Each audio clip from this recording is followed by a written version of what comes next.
say, I like how you got your PowerPoint. I can see when Steve messes up, he says, it's time to just change that and say, get up here, Steve. Can't miss that. Well, good morning. Morning. Glad all of you are here today. I'm glad I can be with you. My name's Walter Horn, in case you didn't catch that. And now I guess the mission pastor there in Fort Clinton. So, and I bring you greetings then from Fort Clinton. I do want to thank you very much for all you guys are doing, this church, what you're doing for that work out there. Not just the VBS coming up, but obviously the support you have given. And also keeping us in prayer updates, as I can see here in your bulletin, some of the things that are coming up. Don't miss that, and we definitely covet your prayers and all that we're doing there, that God is moving there.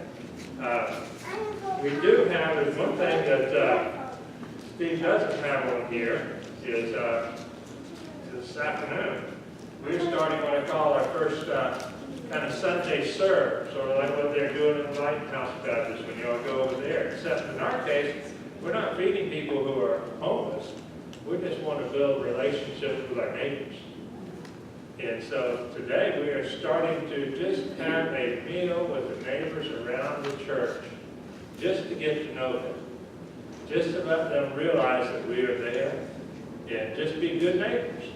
And for years, there's never been anything up and down that street, and just in my time, in my few weeks and occasions I've had to prayer walk in those areas and just go up and down that one particular street that the church is on, I've gotten to meet some neighbors. They tell me all sorts of things about the past, but this is a new day, and I keep referring to that. And I asked, actually the first neighbor I talked to, I had to back up a little bit. He's right across the street from the church. He's lived there 50 some odd years. And this was back in April when I first talked to him. And I asked him out of curiosity if they ever got water in the building, in the church building or anything like that. And he goes, oh no, I've lived here 50 years and the worst I ever seen the water get up here went halfway up my driveway. And I said, oh, okay, so they never got in the house. Never got in my house 50 years. 2 days later, they had that northeaster. They blew over there. I come in, I literally had to find a road to get in there from Fremont. And I pulled in, and it looked like Lake Erie had just made it front row right around the church. Every property there was flooded except for the church. Amen. And I looked over that neighbor, I said, oh, he's going to hate me. 2 days ago. Next time I saw him, he said a couple things. And number one, when you asked me where I went to church, I felt bad. I figured I'd better find a place to go to church. He said, number two, that flood we had last week was the worst I've seen in 50 years. He's also one, he said he's going to come and have a meal with us tonight. So it's a start, and it's a good start. I do want you also to pray specifically for the 4th of July event. We do have this group coming up, I believe it is from Mississippi that week. There's 20 people who are coming. They're going to do work on the building. But just to kind of give you an idea, when Steve, actually the way this came about, Mark, our associational missionary, they emailed all of us saying, we got this group from Mississippi. They had a place to go, but other situations had to back out, and now they're ready to go. They're coming on this week. Anybody can use them. So I texted Steve, and I said, Steve, what about this group? He goes, nope. That's real quick. I said, okay, whatever. A little while later, Steve texted back and said, well, we got this group from Mississippi coming. I found out that Mark had kind of talked them into it. And I said, Steve, what do you want to do with this group? What are they ready to do? And he said, stuff. That's all he came back with, stuff. Thank you. So I got a week to figure out how to visit 20 people. I went into church one day in the Fort Clinton church and tried to go up there a couple days a week and just pray in that situation. I had this little book I picked up on Fort Clinton about their activities. And I saw saw him there, I said, you know, they got to have something on 4th of July. There's a big to do on 4th of July. Why don't we go in there and help them pull that off? So I texted the guy in charge and said, I thought he was going to just fall over at the seat. He said, I've done this for 15 years. No one's ever asked to help us pull this off. And you're going to bring in this stuff. And it turned out that he said that you can pick out anything. So basically, we're going to be there with our group from 10 o'clock in the morning to set up for all the activities. They have a little beauty pageant, a hot dog eating contest, concert going on, car show, everything in Port Clinton in a couple of blocks. So we need someone to set up, get the trash ready, help run it a little bit, and then take gas. And I said, well, that's all that. 10 a.m. to whenever it is. So we're going to do that. And they kept coming back. When he called me eventually, he said, I still can't believe you guys are going to volunteer to do it. And I said, yeah. And he said, we're also, known as Safe Harbor Ministries there. And we're going to come and help you. And we're where the old Port Clinton Baptist Church is. Before I could get that out, he said, I know who you are. You're where the old Port Clinton Baptist Church was. And I said, that's right. He said, this is so amazing that you're going to do this. In fact, he told me, he said, we're so proud to do this. Before I could get out from him, that we were already buying hats and things like that. He said, we want to provide something for you so everybody knows who Safe Harbor Ministry is when they come out there for the city. And I said, well, we already got that provided. But you mind if we wear our hats and our shirts? Go up to Archie and said, no, we don't care at all. And he said, matter of fact, what we're going to do is we're going to go one step further.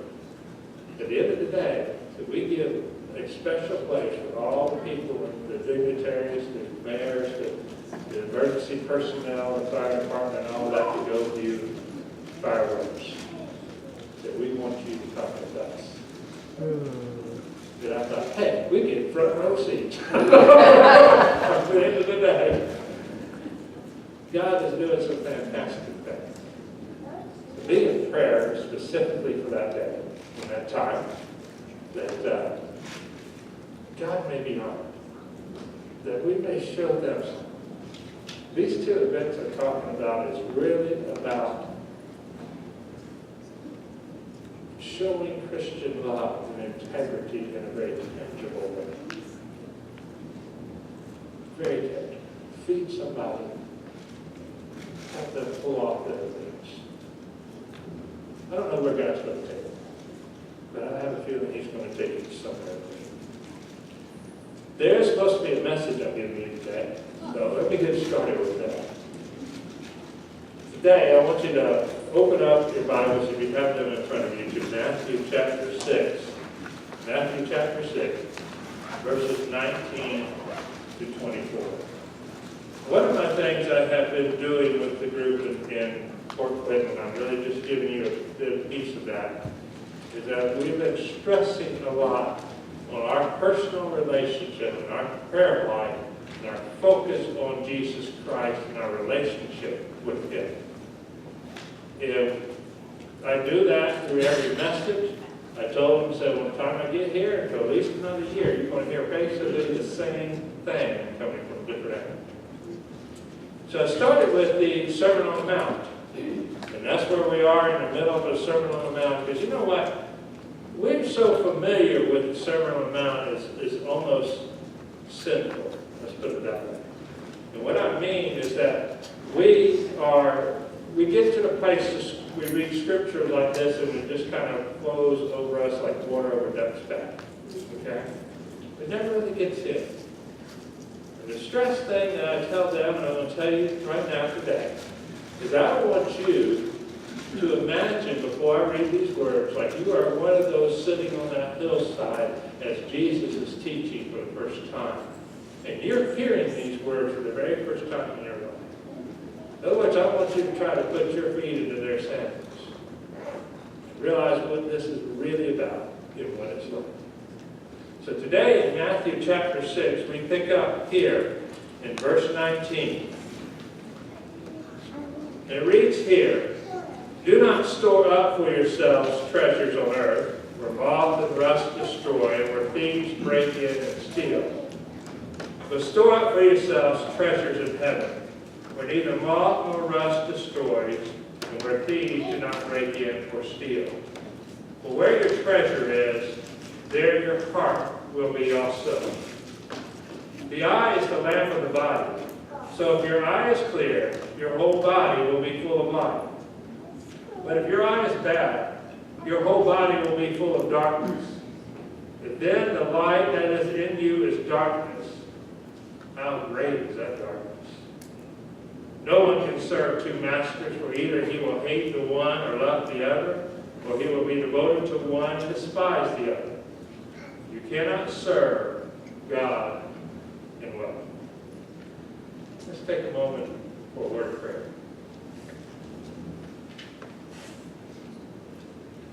Father, we have come into your house to praise you, to worship you, to give you honor and glory in all of our being. We are here today, and it's not about us. We are here today really to worship you. But we know that you, out of your love and out of your kindness, will build into us the very things that we need each and every day of our lives. Father, as we come to you as your houses of God, we ask today that you put your house within us, that you prepare us to receive this word of yours. Let right now any worries of this world slip away through your fingers. Let us not worry about them or be concerned about what we're going to do even in an hour or so. But let us focus on you right now. And open our souls to who you are. And allow your Holy Spirit to minister to us. For we gather to you in your name because we love you. But really, Lord, you loved us first. And we praise you for it. In Jesus' name, amen. Now I got another question for you. Think about this. But do you trust yourself enough to take your own advice? Oh, wait a second. You heard saying, do you trust yourself enough to take your own advice? You know, that question was first posed to me in one of my last seminary classes before we were unleashed into all the churches. Now, this was 30 some odd years ago, you know. And I thought about that. Do you trust yourself enough to take your own advice? But along with that question came the statement. The professor said, you may have been giving advice all your life, and people have not heard you and don't care to have your advice for many times. But now, some of you, because you're going to have that title of pastor, or reverend, or that master's degree, now because of that, people might actually take your advice. That was kind of a scary thing to think about. Because I knew, and I'm sure everybody else in that class was like, I'm still me. Regardless of whether I have a degree or whether I'm a pastor or not, I know my frailties and I know my faults. They want to take my advice. But you know, it's an awesome thing to be trusted too.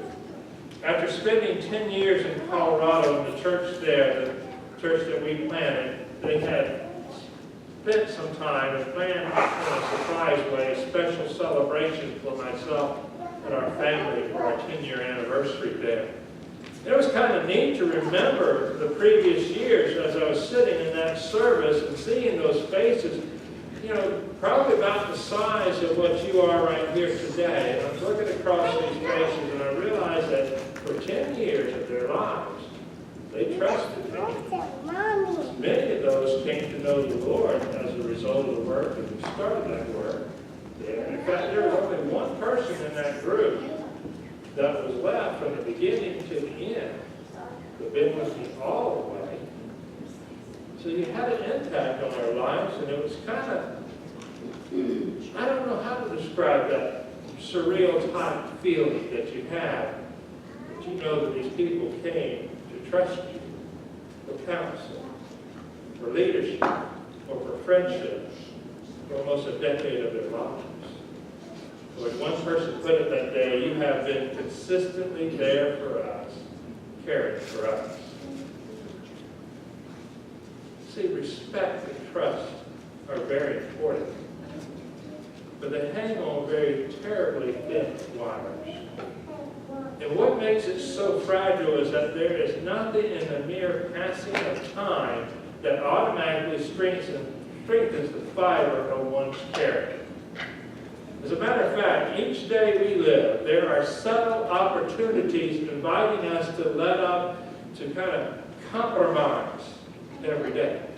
Nothing boisterous, nothing bold. You understand that there are these little things, secret things that just kind of wink at you, flirt with you, and invite you. It's like erosion. Never obvious or quick or announced, but it is there. When I bought my first and only and ever again new vehicle, because I don't think I'd do that again, it was actually a truck, it wasn't a car. I bought that.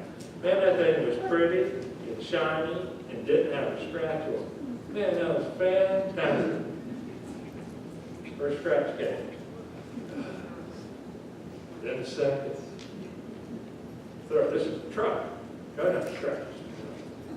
And so on. After I shed a few tears for all those scratches, I didn't worry about it anymore because we lived in Colorado at that time and nothing there was. Nothing. But then, God moved us to Ohio.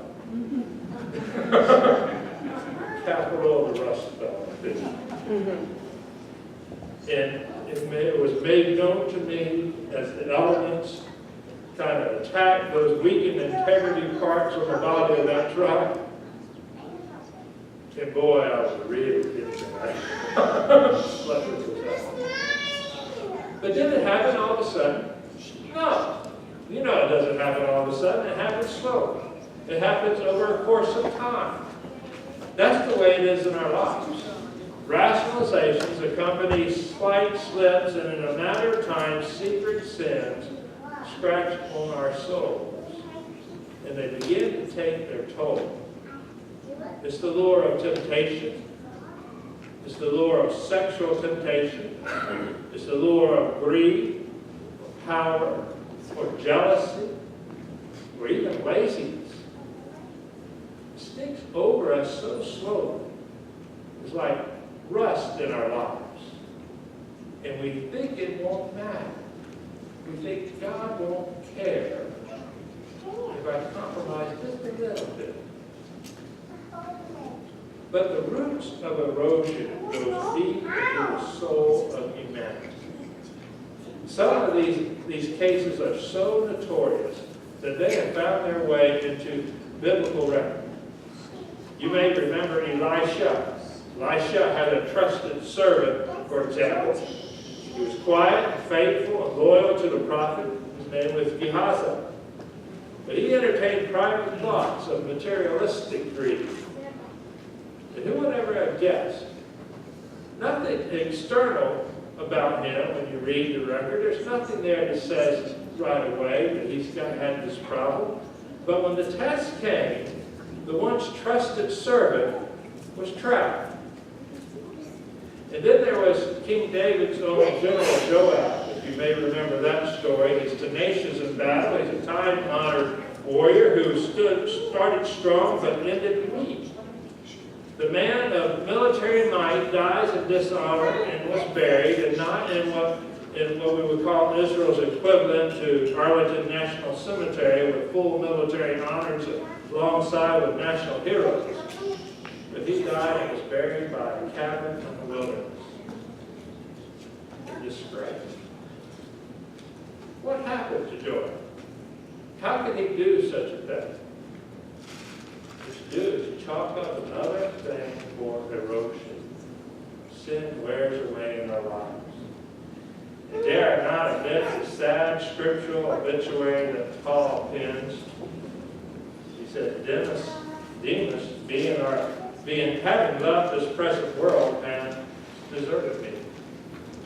He was a trusted friend, no doubt about that, a traveling companion who once talked and prayed with Paul, someone who knew the hardships and the heartaches of ministry as well as the delightful moments of accomplishment shared together was lured by a lesser loyalty. And it was tragic indeed. See, the path of the faithful is littered with mute remains of those who once sang great songs of the loudest praise before their Savior. Their faith slid into cynicism, a spiritual defeat came. Oswald Chambers serves notice to all who tread the path of faith.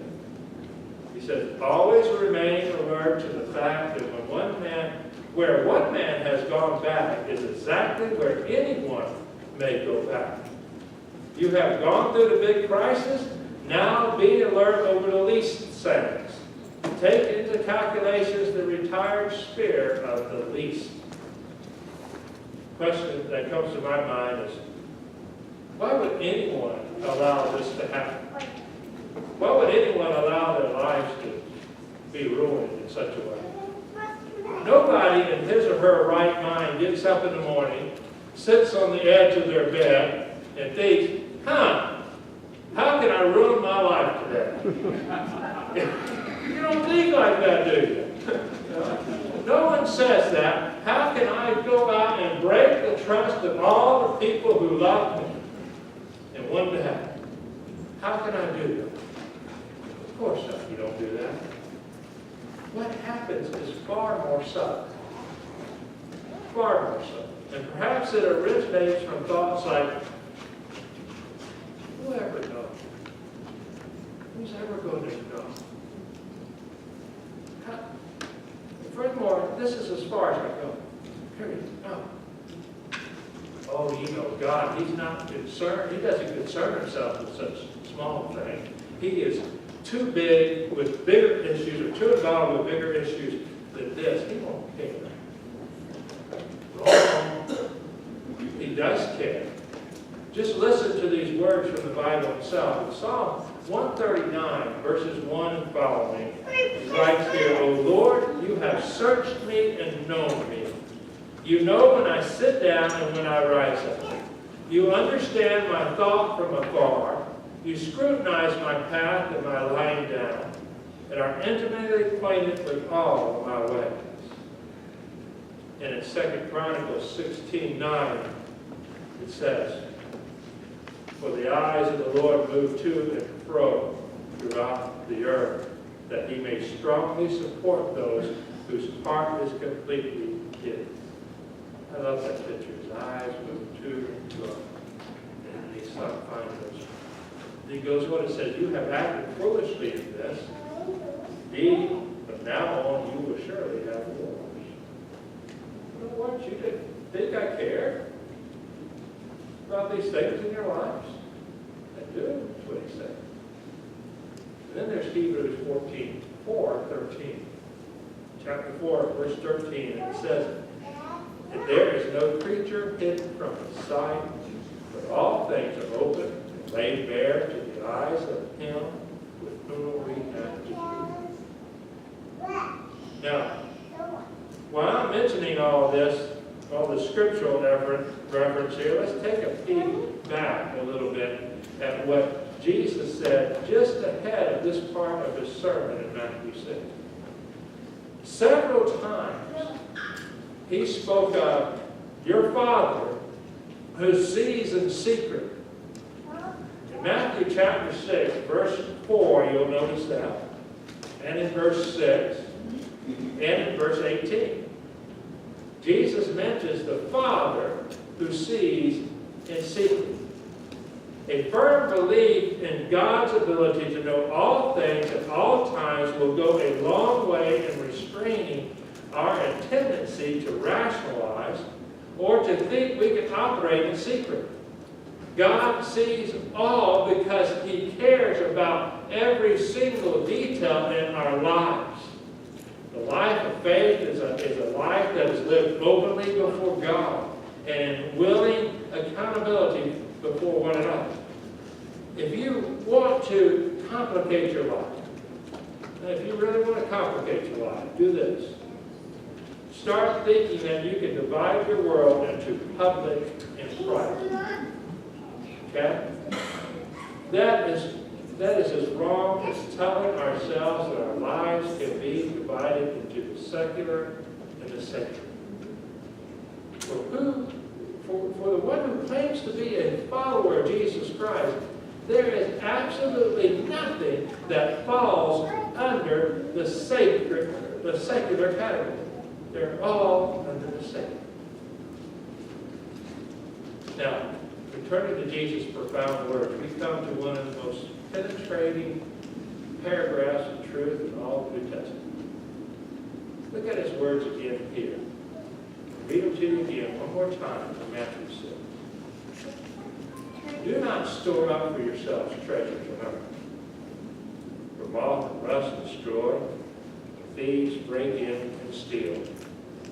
But store up for yourselves treasures in heaven, where neither moth nor rust destroys, or where thieves do not break in or steal.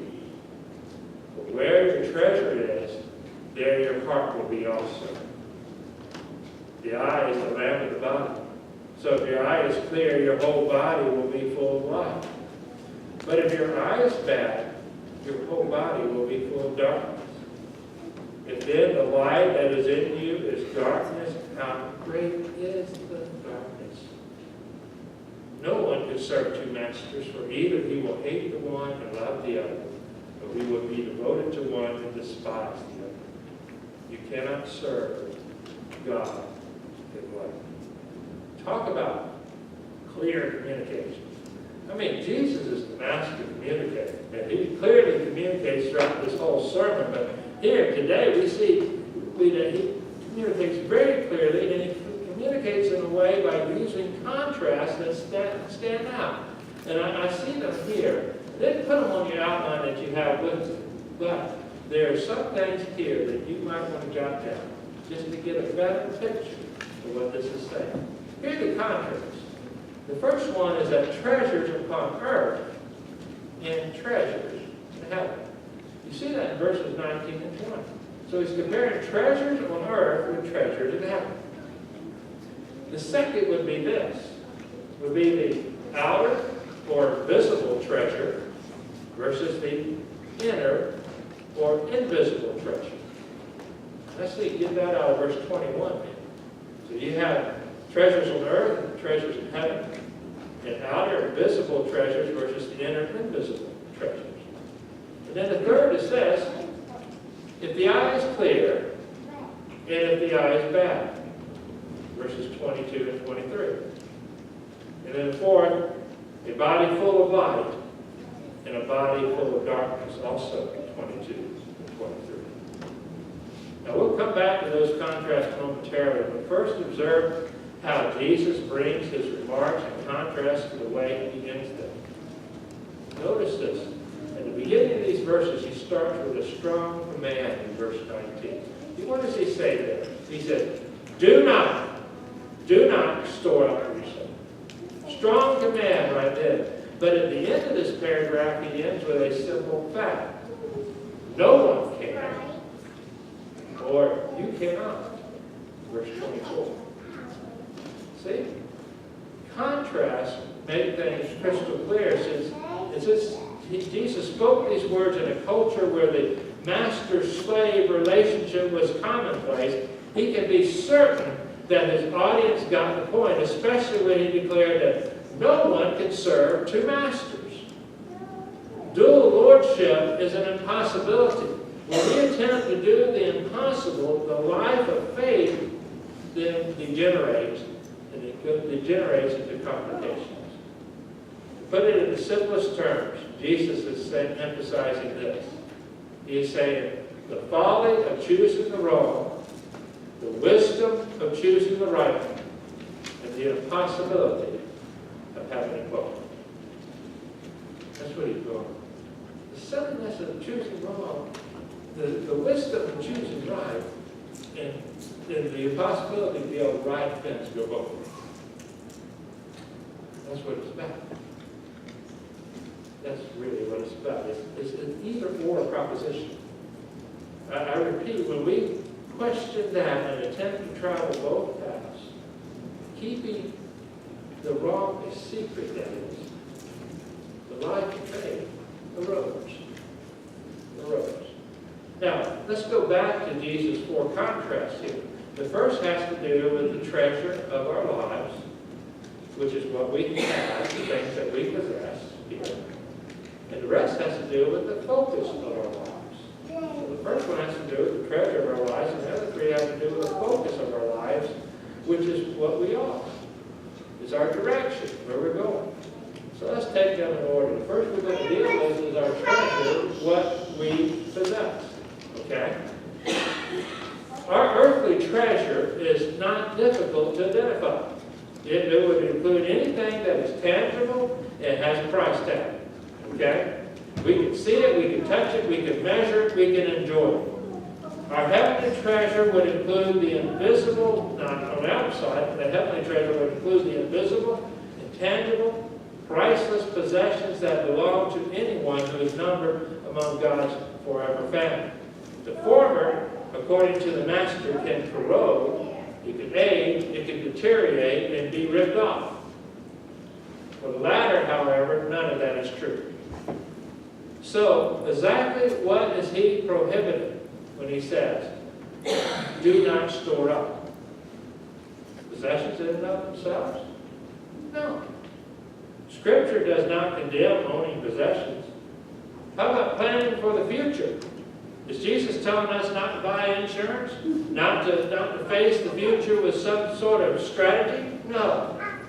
Well, then is our Lord condemning the enjoyment of things? Is he doing that? Things that we own, can we not enjoy them, even nice things? Again, no.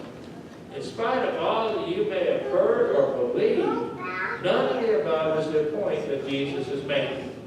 Matter of fact, we are distinctly told that God gives all things for us to enjoy. Okay? Yes, enjoy. And Paul found that he not only needed to learn to be content in whatever circumstances he was in, he found himself in, that is, but he also needed to learn how to live in prosperity and also in humble means. Now, I realize that some have taken this prosperity issue to way more to the extreme, to kind of rationalize the flamboyant luxury, clearly an incorrect and unbiblical interpretation. But equally tragic are those who have not learned to accept and enjoy anything above the lowest economic level, believing that if they do so, they will be unspiritual.